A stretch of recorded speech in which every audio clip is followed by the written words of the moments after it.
섬김의 생활 모든 것 자체가 다 하나님이 행하셨다는 거예요. 그렇기 때문에 자기는 할 수 있는 게 뭐냐? 영원히 감사하겠다는 겁니다. 주의 이름이 선하시기 때문에 주의 성도 앞에서 내가 주의 이름을 사모하겠다라고 이야기를 하는 것이죠. 여러분, 이 얘기는요 사실 우리 가운데 굉장히 큰 의미도 주지만 충격적인 거예요. 안 쫓기는 안전함이 우리에게 감사할 내용이어야 되는데, 이 또한 주님이 하신 거라면 주님께서 선한 결과를 만드시지 않겠느냐라고 하는 주님의 전폭적인 순종이 이 안에 나타남으로 인하여서 이 또한 감사하다라고 하는 그 안에 어쨌든 주님의 행하심의 안전함 속에 있으니까 이 또한 안전한 거 아니겠느냐. 나를 죽으라고 고문을 당하게 하시고 고난을 주시고 어렵게 하신 것이 아니라 하나님께서 이 또한 내게 허락하신 그 역사 안에 있으니, 하나님의 뜻 안에 내가 동행하고 있으니 이 또한 감사한 일 아닌가, 이렇게 얘기하면서 그 안에서 자기가 유지되고 보존되고 있음을 얘기하고 있는 것이죠. 그러니까 다윗이 안전하다라고 하는 근거는 다 하나님이 하신다는 거예요. 다 하나님이 행하고 계시기 때문에, 내가 그 안에 있기 때문에 내가 다 안전하다라고 하는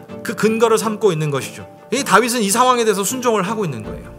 순종하기 어렵지만 하나님이 행하시기에 순종하는 것이죠. 성경을 많이 한다고 순종하는 게 아니잖아요. 여러분, 신앙생활 오래 했다고 순종하는 게 아닙니다. 순종 자체는 배움을 통해서 이루어질 수도 있지만, 순종의 근본적 성취는 바로 신뢰와 은혜를 통해서 이루어지는 것이죠. 은혜라는 게 뭘까요? 은혜, 자주 우리가 얘기하지만 그 은혜는요, 하나님이 하나님 되심을 아는 게 은혜예요. 그리스도가 나의 구주 되심을 아는 게 은혜입니다. 세상 사람들은 아무리 그거를 학력으로 배움으로 해도 성령께서 은혜 주지 않으시면 그 마음을 열 수가 없습니다. 오히려 많이 배웠는데도 모르는 사람이 있는가 하면, 은혜가 있으면 조금 순간 배우고 순간 경험해도 구주를 영접하는 일이 나타나는데, 그게 바로 은혜인 것이죠. 사람들은 대부분 유익이 생기면 감사를 하죠. 그러나 다윗은 그것과는 상관없이 불안한 상황이지만 불안해하지 않는 거예요. 불안한 상황이지만 낙담하지 않은 겁니다. 불안한 상황이지만 자기가 멸망당하리라고 생각하지 않는 하나님의 운행함 속에 자신이 있음에 대한 감사의 기쁨을 다윗은 표현하고 있는 겁니다. 때문에 다윗은요, 이런 상황 속에서 오히려 참 희한하죠. 은혜를 극대화하고 있어요.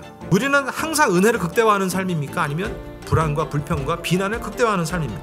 그럼에도 불구하고 하나님께서 행하시기 때문에 나는 영원히 감사하리라. 여러분, 이게 믿는 자, 의인, 자신의 힘을 의지하여 하나님을 든든히 여기지 않는 도액과는 전혀 다른 삶을 살고 있는 다윗의 삶을 나타내 보여주고 있는 것이고, 그렇기 때문에 구주를 영접한 그 복음의 힘은 안전의 개념을 바꾸는 거예요.